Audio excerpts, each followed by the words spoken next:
Tuhan sertamu. Inilah Injil Yesus Kristus menurut Santo Yohanes.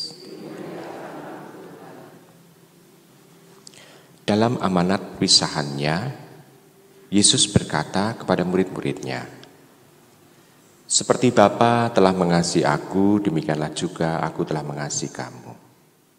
Tinggallah di dalam kasih-Ku itu. Jikalau kamu menuruti perintah-Ku, kamu akan tinggal di dalam kasih-Ku. Seperti aku menuruti perintah Bapa-Ku dan tinggal di dalam kasih-Nya, semuanya ini Kukatakan kepadamu supaya sukacita-Ku ada di dalam kamu dan sukacitamu menjadi penuh." Demikianlah Injil Tuhan kita. Ibu, Bapak, Saudara-saudara terkasih dalam Tuhan, Injilnya sangat pendek, hanya ada 3 ayat.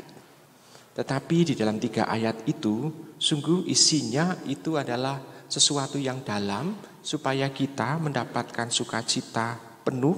Sukacita penuh itu artinya kedekatan yang akrab dengan Tuhan Yesus, dan nantinya secara menyeluruh akan kita dapati pada saat kita ada di dalam surga bersama dengan Tuhan. Sukacita menjadi penuh, berarti tampak bahwa akar sukacita bukanlah kenikmatan, bukanlah gairah, bukanlah nafsu, bukanlah keinginan semata, tetapi adalah kesatuan dengan Tuhan. Ini akar dari sukacita itu.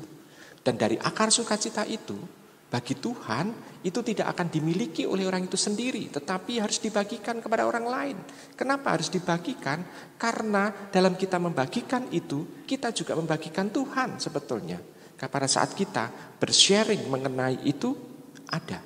Dan di situ juga menyadarkan kepada kita, kalau kita sulit untuk bisa membagikan Tuhan, kita juga bisa bertanya-tanya, apakah Tuhan itu ada dalam diri kita? Apakah kita sudah mengalami sesuatu bersama dengan Tuhan dalam kehidupan ini? Apakah kasih Tuhan itu senantiasa dapat kita rasakan? Ini kita bisa bertanya-tanya. Nah, karena tanda bahwa kita tinggal dalam kasih Tuhan, di sini juga diungkapkan adalah bisa bersharing tentang kasih kepada orang-orang yang ada di sekitar kita. Dan dengan kita bersharing mengenai kasih itu sendiri, akhirnya kasih Allah akan menyelimuti kita.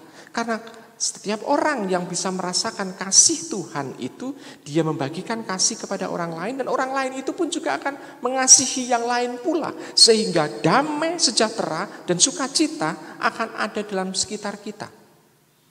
Jadi kita bisa melihat bahwa kasih Tuhan bukan untuk secara ego, semena-mena kita miliki untuk diri kita sendiri.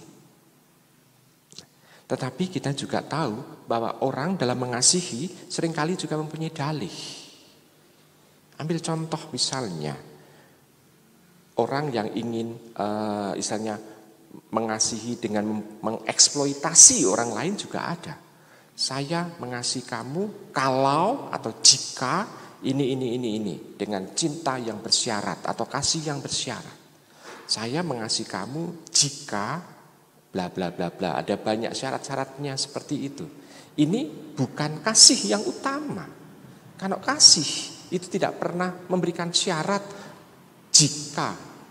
Maka kalau kasih itu sebetulnya adalah ditandai dengan kalau kita itu mengalami apapun itu kita tetap dicintai. Sehingga kasih itu isinya adalah kasih meskipun.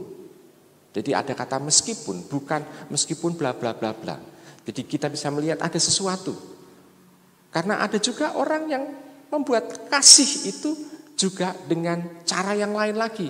Saya mengasihi kamu karena bla bla bla bla.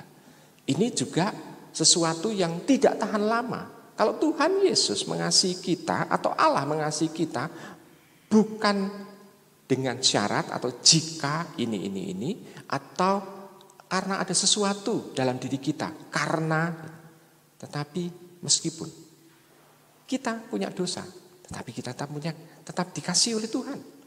Berarti meskipun kita berdosa, kita mendapatkan kasih. Nah, Ibu, Bapak, Saudara terkasih dalam Tuhan. Maka kalau kita mencoba untuk belajar dari Tuhan itu, kita pun juga bisa mengasihi orang lain dengan kata meskipun. Sehingga tidak menindas orang lain. Karena kadangkala ada orang yang mengatakan, saya mengasihi tetapi dengan syarat orang lain justru untuk menindas orang lain. Maka di sini kita bisa melihat ini bukan kasih yang dimiliki oleh Tuhan yang dibagikan kepada kita. Ya. Walaupun Tuhan mengatakan bahwa jikalau kamu menuruti perintahku, kamu akan tinggal dalam kasihku itu. Ini hanya semacam pintu supaya kita bisa menemukan kasih Tuhan itu. Kenapa? Karena perintah Tuhan itu sebetulnya bukan pertama-tama demi untuk Tuhan itu sendiri, tetapi demi keselamatan kita. Jadi sebetulnya bukan syarat dan juga bukan karena, tetapi ini yang dibutuhkan. Tuhan memberikan apa yang dibutuhkan oleh kita. Maka kalau Tuhan mengatakan perintahku, apakah ada perintah yang berat?